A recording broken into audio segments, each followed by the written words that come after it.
hurt is immediate. You know, like when you slam your finger in the door, you swear, everything turns red, the world is your enemy for all of 16 seconds. A couple hours later, you're not even thinking about it anymore.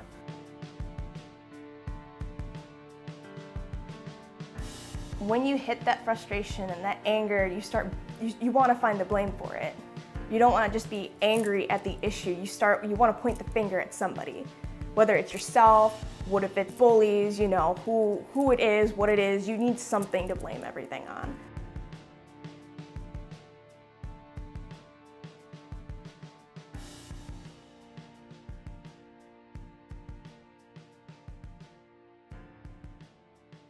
The type of bullying that I experienced was a number of things. Name calling, physical attacks, rocks being thrown at me. I wasn't allowed in the girls' locker rooms or bathrooms. If I made eye contact with anyone, they assumed I was checking them out or checking out their girlfriends. So I just try to keep my eyes down. I mean, it was anything from just at recess, we were just shunned and, made fun of, talked about, they would say that we're weird or whatever that meant. So other people just ignored us and refused to hang out with us, refused to even acknowledge us. Occasionally, it would, you get beat up, whatever, pinned down, a bunch of kids, whether they just hit us or throw us around. I was shoved into lockers, I was physically assaulted, I was called names, I was constantly harassed. I was every trope ever, right? I had to eat lunch in the stairwell, for a while. All verbal. All verbal. The occasional knock the books out of the hand kind of thing, or a push at gym, but nothing ever horrible. They would call me emo kid, or, assy Cassie. Or just not talk to me, really. I mean, the verbal stuff was horrible, sure. Calling me emo, saying that I cut myself. I never cut myself. There are no marks. And they just assumed that, and that hurt. The issue I experienced wasn't something that happened directly to me. I actually lost a very good friend of mine to bullying my senior year.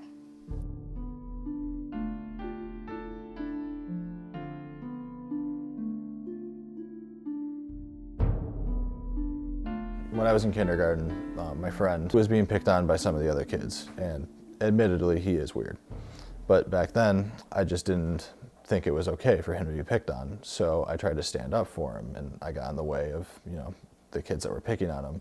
Because of that, I got pulled into it, and ever since that, he was my really only friend because of me standing up for him. I got picked on as well. I think that the first best friend I ever had started my mentality of bullying. Like, the part that I felt and then pushed out to other people to cause more bullying. The negativity, the worthlessness, the inability to make friends. My best friend treated me like shit. And she was just abusive, physically, sexually, even a little, and just said horrible things to me. It made me feel like I was under her, always. And so when I was presented with many more people, I felt like that was inevitable. That was going to happen. I was going to be the wingman if I was lucky. When Scott took his own life, it was March 4th, 2010. And I will never, ever forget, I will never forget that night, nor the days happening after that. It was 3 months shy of graduation, and out of the blue, without any sort of sign or warning about it, a friend of mine was just gone. To describe Scott, the best words that I can come up with is loving, genuine. He was a lot of fun. During my senior year, I got a lot closer to Scott. We started to be really, really good friends. Found a huge mutual interest in Star Wars, and we really bonded on that. Some of his favorite things were Queen. He loved Queen, and Freddie Mercury was one of his idols. Star Wars, one of the things I miss is seeing him and his buddy just go at it with the lightsabers. Like, it was an art to them, almost like a dance that was choreographed, but all of it was just improvised. Right when we first started lightsaber battling, he had had a red lightsaber for a while and I had gotten a blue one. And right before we were going to battle, he hesitated. He was like, no, last night I had a dream that we took one clash and our lightsabers both shattered and we were just on the ground crying. And I don't want that to happen. But then we ended up battling anyway, and then we both were very evenly matched. We smacked each other each in the face at the same time, came back to his house, and his mom was so mad at us that I thought she was going to ground me, and if she would have, I would have listened. Because we were both covered in blood on both of our faces, because I had cut his lip and he had cut my face. But yeah, that's probably one of my most memorable moments. He truly was a great person.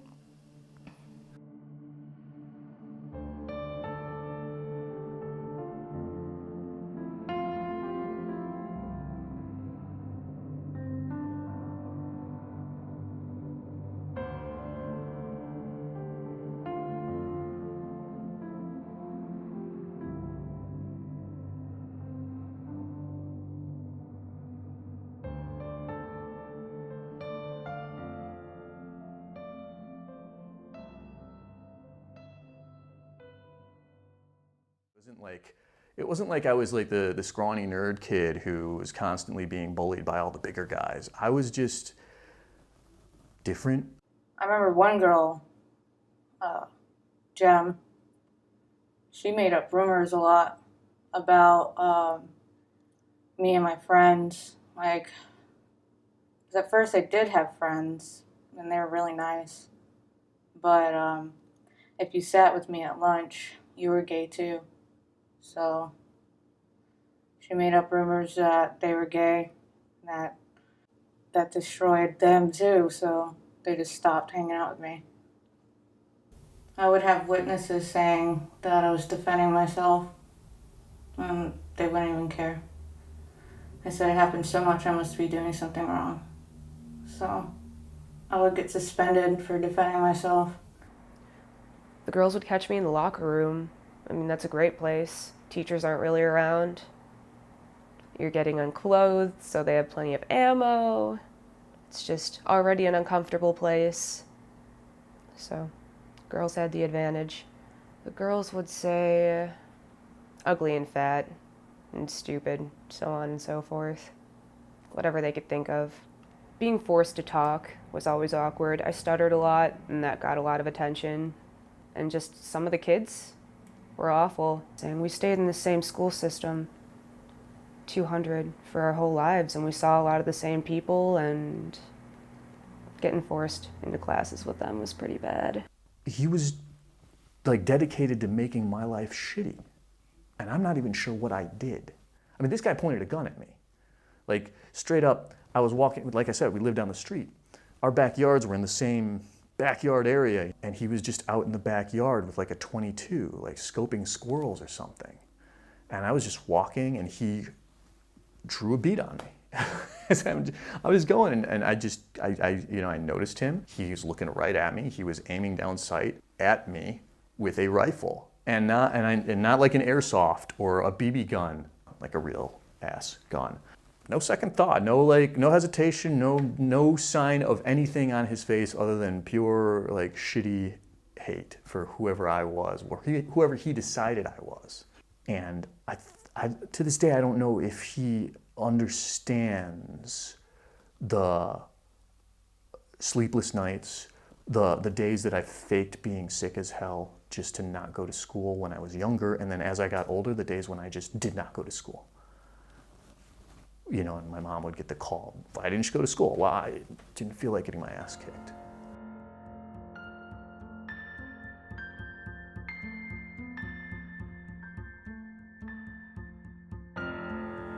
I did avoid school. I would pretend to be sick. Didn't want to go. It wasn't worth it. Who wants to do homework and feel like an outcast all day? why would I cut classes? Why would I eat in the stairwell? Why would I make it a point to avoid him at any given opportunity? It was because I just didn't want him to beat me up.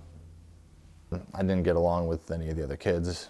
Ever since I was, in much younger grades, both me and my friend, we were both picked on pretty heavily. So because of that, none of the other kids that didn't pick on us would hang out with us either because they didn't want to get picked on as well. I was failing every class. I was too busy crying or skipping school so I wouldn't have to endure it another day. He did absolutely have a huge impact on my high school experience. And to be fair, because I did so poorly in high school, I had trouble with college. I wanted to get away from high school. So maybe if that guy had never fucking bothered me, I would have really gotten into high school and done really well and decided what I wanted to be. Maybe he ruined my life.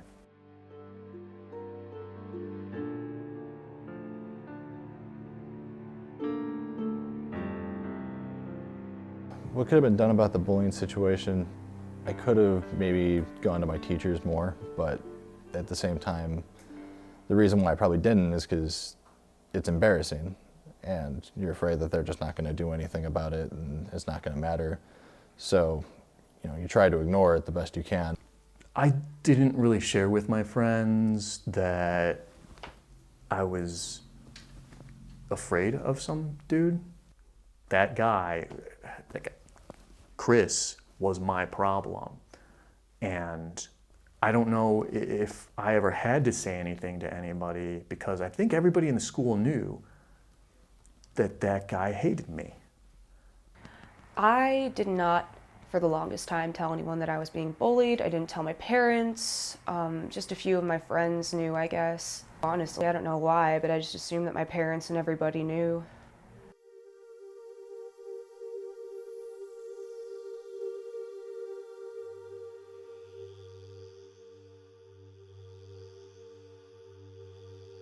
What drove me to try to commit suicide?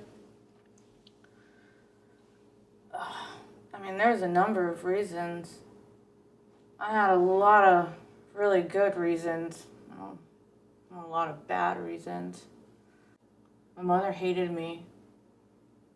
My dad didn't defend me, and then none of my friends wanted to be around me in public because, the rumors were strong. They were brutal.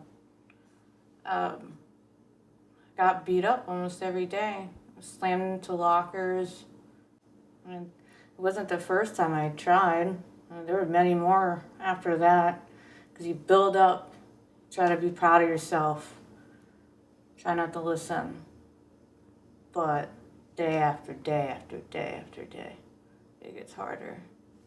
You start believing what they're saying about you. But, I've had people tell me better luck next time when they found out I survived. I had enough. I was alone. I felt like nobody loved me. Nobody cared. I was alone.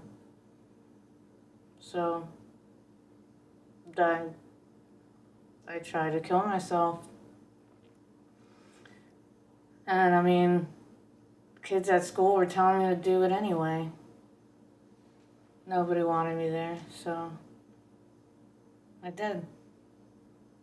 I'm glad it didn't work though. With Scott, what made it so hard to actually accept that bullying was the reason why, or part of the reason why he killed himself, was because he never said anything to anybody about it. Maybe one or two people, but they weren't present in the school at the time. And when he did talk about it, he didn't make it seem like it was a big issue for him. He'd be like, "Oh no, it's something, I can handle it. It's fine."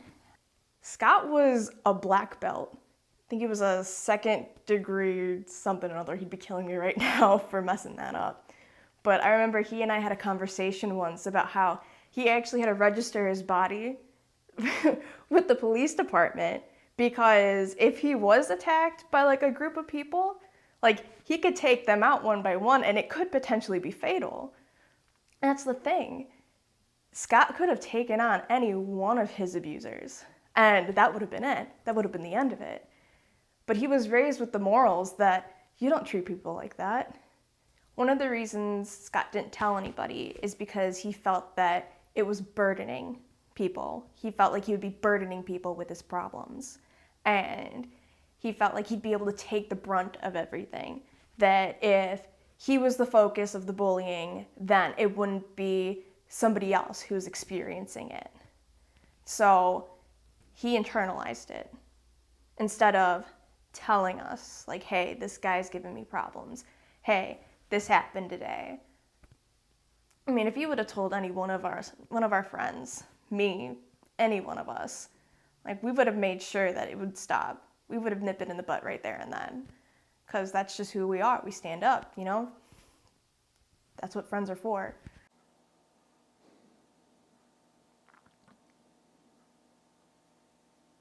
What I would say to Scott is, I wish that he would have just talked to me.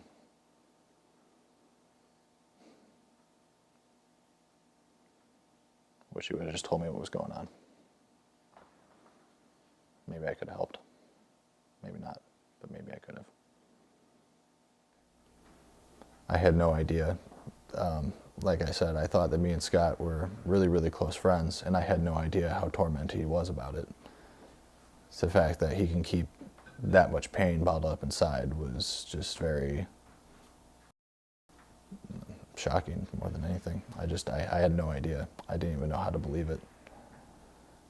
And after the shock and everything set in, and it really hit that he was gone, like there was massive depression. I know I went months and months and just questioning, like, okay, well, is there something I could have done? Is there something I could have said? Like, if only he would have said something, you know, maybe that's something negative on me as a person. Like, maybe he felt like he couldn't say something to me. Like, what did I do wrong that could have been helpful to him? Like, maybe if I said something different or I did something different, he would still be here right now. Like, I'd still be having birthdays with him. I'd still be seeing him places. But that's not the case. So it started turning into like an internal thing. Like, what was it that I did? A couple of times they tried actually doing memorials for him, like candlelight vigils. And they were disrupted because people drove by screaming things out the window. Like, while we're trying to have this candlelight vigil. If we don't do something soon, we're going to have a different type of Holocaust. That's exactly what I wish he would have known, though, beforehand, was how much he truly was loved. I mean, if you would have only known that once you got out of high school, once you got away from all of that chaos and the hormones and the egocentrism, like, you don't see those people anymore. They're not in your everyday life. If only he would have waited until after that point, he would have seen everything, all those opportunities. And he never got to.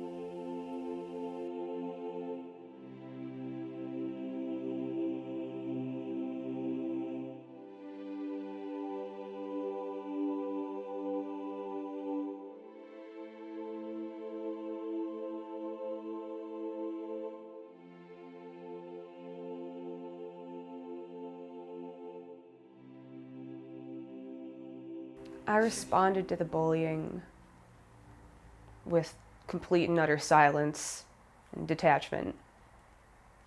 I avoided it completely. I didn't look up.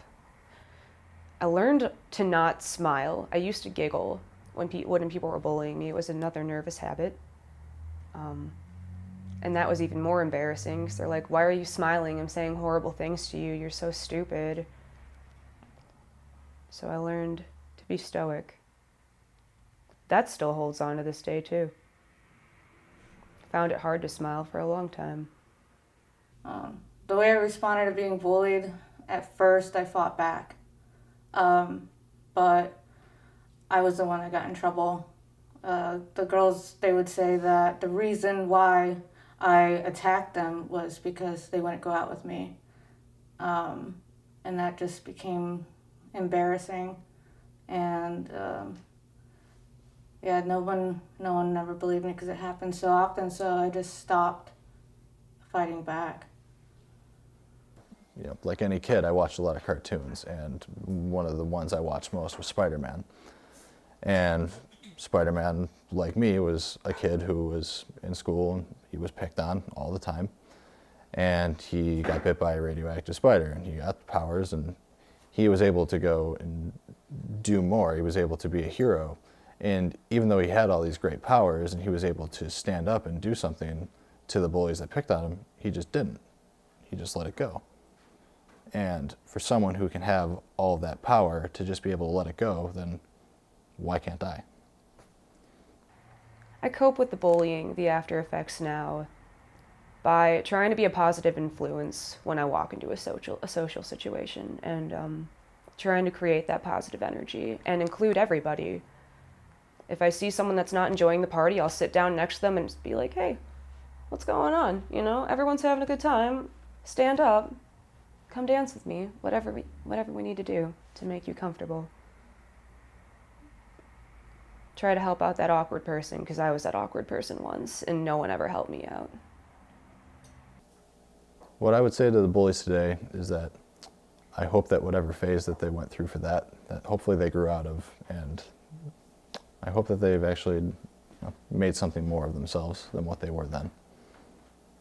And honestly, if I ran into him tomorrow night at a bar, there'd be no me walking up to him and being like, hey man, seriously, why are you such a dick? I just stay the fuck away from him. Because to me, he's still a dick. And no answer that he could have given me would be worth me wasting the time asking him about it. I hope that they realize what they've done. I hope that they understand that it wasn't just Scott that they were putting through all that pain, all that misery, and just making him hate every single day that he was at that school, was in their presence. All of that transferred onto us. And I hope they realize that it wasn't just one person that they affected, but they also affected his friends, his family. And it doesn't even stop there. Anybody who could have met him in the future, they will never get that opportunity. They will never get the honor of knowing who Scott was. I would say, have some fucking sympathy, you monsters. I'm sorry that you were hurting and you felt that you need to project that onto me. Life is hard, and I do forgive you, because kids are mean. And that's part of growing up, I guess. When I forgave them, I was at this thing for high school. It's called Challenge Day. And at the end of Challenge Day, we got to get on the microphone and we could say anything about what we experienced there that day. And the microphone came towards me, and I took it, and I got up, and I told everybody that the rumors that they heard about me were true, that I am gay. And that a lot of the people that bullied me throughout middle school and still in high school are in the same room now. And I just wanted them to know that I understand that they don't understand.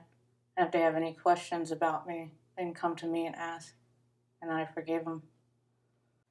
It was emotional and overwhelming. And the response to it was just way better than I had expected. Other people started standing up and coming out too. I thought I'd change things, and I did. I think that's the bravest thing I could have ever done.